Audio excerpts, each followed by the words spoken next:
wasn't just a job for him, it was the ultimate thrill. Be part of something that made him happy and fulfilled. Working in a laboratory that sought cures for disease. Wake up each day excitement, knowing we're making history. Surrounded with people they love to talk about the work, eagerly discussing their plans to save the world. Outside this bubble of the great and lofty plans, he shuddered as he glanced at the life of the common man. Look at the factory worker, the plumber, the office slave, living a completely pointless life, just working for a wage. He thinks, I could never live like that. I would rather die than to stoop so low and just to live an ordinary life. And so he did his experiments, peered into the microscope. We'll figure this out eventually. He carefully takes notes, thinking there's no doubt I'll do this for the rest of my days.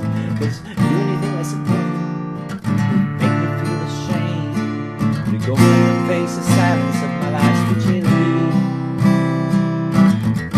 Realize whatever I do doesn't change anything. No one could endure being a pauper after having been a king.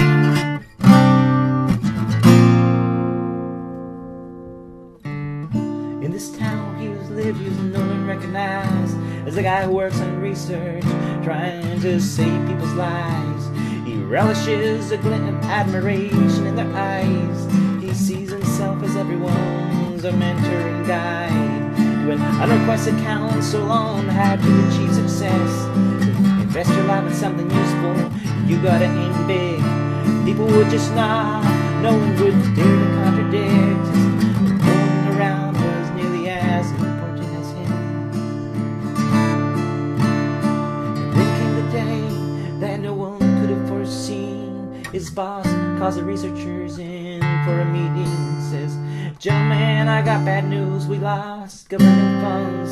The FDA rejected our medication, claiming it's too dangerous that it does more harm than good. I'll put this bluntly, that means there's no more work. This life is sold to a company that produces food for cats. You can either work for them or else you have to pack and join the ranks of those who just eat, sleep, and work. Tormented by the memories of what you thought you were at first. It's as if a jewel were suddenly transformed into dirt. Transformed into dirt.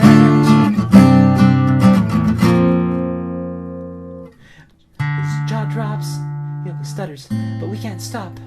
The world desperately needs us, somehow we must go on. But to keep this lab here running, we can no longer afford, he's told. Feel free if you want, do your research on your own. And so they walk out silent to the crude reality. All their effort, all those years didn't mean anything. All those good intentions, thousands of tireless hours. It looks like the world is gonna go on without him now. For the first couple of weeks, George refuses to accept the truth. Surely all my great skills somewhere can be put to use. When he hands out his resume, people look at him like he's a fool. Shake their heads, walk off when he tells them what he used to do. And slowly it starts sinking, I'm just another guy. I'm a lowly human who needs a job just to survive. I'm the very kind of person that I used to despise. That seems all that I ever aspired to was based on lies. The whole face to silence, the life's futility. Realizing whatever I do, it won't change anything. No man can endure being a pauper after having been a king. After having been a king. After having been a king.